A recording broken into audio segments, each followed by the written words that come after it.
របាយការណ៍ស៊ើបអង្កេតរបស់កាសែតបរទេសរកឃើញថាថៃរំលោភច្បាប់អន្តរជាតិក្នុងចំនួនព្រំដែនជាមួយកម្ពុជាបន្ទាប់ពីមានភាពមិនច្បាស់លាស់អស់រយៈពេលជាច្រើនខែជុំវិញចំនួនព្រំដែនកម្ពុជាថៃការស៊ើបអង្កេតទ្រង់ទ្រាយធំចុងក្រោយបង្អស់ពីសារព័ត៌មាន The New York Editorial បានបង្ហាញនូវការពិតជាក់ស្ដែងមួយថាប្រទេសថៃបានរំលោភបំពានច្បាប់អន្តរជាតិយ៉ាងធ្ងន់ធ្ងរតាមរយៈការប្រើប្រាស់កម្លាំងយោធាហួសហេតុនិងអាវុធហាមឃាត់តាមទិន្នន័យអន្តរជាតិបានឲ្យដឹងថាប្រទេសថៃបានប្រើប្រាស់យន្តហោះចម្បាំង F-16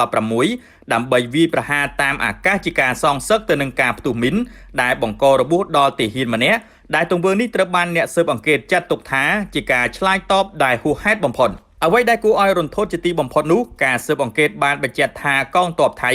បានប្រើប្រាស់គ្រាប់បែកចង្កោមដែលជាអាវុធត្រូវបានហាមឃាត់ដោយច្បាប់អន្តរជាតិការប្រើប្រាស់អាវុធនេះបានបណ្ដាលឲ្យកុមារាកម្ពុជាអាយុ10ឆ្នាំម្នាក់នៅខេត្តព្រះវិហារបានបាត់បង់ជីវិតយ៉ាងអនាចអធមរបាយការណ៍ដដែលបានលាតត្រដាងពីយុទ្ធសាស្ត្រសង្គ្រាមចិត្តសាស្ត្រដ៏អមនុស្សធម៌ដោយកងកម្លាំងថៃបានប្រើប្រាស់ឧបករណ៍បំពងសម្លេងចាក់សម្លេងខ្មោចសម្លេងឆ្កែលូនិងភ្លេងបន្សពនៅវេលាម៉ោង3ទៀបភ្លឺចូលមកក្នុងភូមិឋានប្រជាពលរដ្ឋកម្ពុជា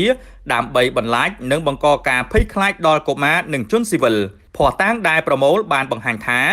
រដ្ឋាភិបាលទីក្រុងបាងកកបានប្រើប្រាស់វិបត្តិព្រំដែននេះជាឧបករណ៍ឃោសនាបោះឆ្នោតដើម្បីទាញយកប្រជាប្រិយភាពដោយសុកចិត្តយកជីវិតពលរដ្ឋស្លូតត្រង់មកធ្វើជាល្បែងនយោបាយទោះជាយ៉ាងណាក៏ដោយការស៊ើបអង្កេតនេះក៏បានគូបញ្ជាក់ថាភាគីកម្ពុជាក៏មានចំណែកក្នុងវិបត្តិនេះដែរបញ្ហាទីតាំងឆបបោកតាមប្រព័ន្ធបច្ចេកវិទ្យានិងការសម្រេចចិត្តនយោបាយមួយចំនួននៅភ្នំពេញត្រូវបានចាត់ទុកជាកត្តាដែលរុញច្រានឲ្យមានភាពតានតឹងនេះឡើងប៉ុន្តែសេចក្តីសន្និដ្ឋានចុងក្រោយរបស់ The New York Editorial គឺច្បាស់លាស់បំផុតទោះបីជាការបង្កឲ្យមានវិបត្តិជារឿងមិនល្អប៉ុន្តែការបើកការវាយប្រហារដោយខុសច្បាប់និងការប្រើប្រាស់អាវុធហាមឃាត់លើជនស៊ីវិលគឺជាការរំលោភច្បាប់អន្តរជាតិដែលមិនអាចប្រកែកបាន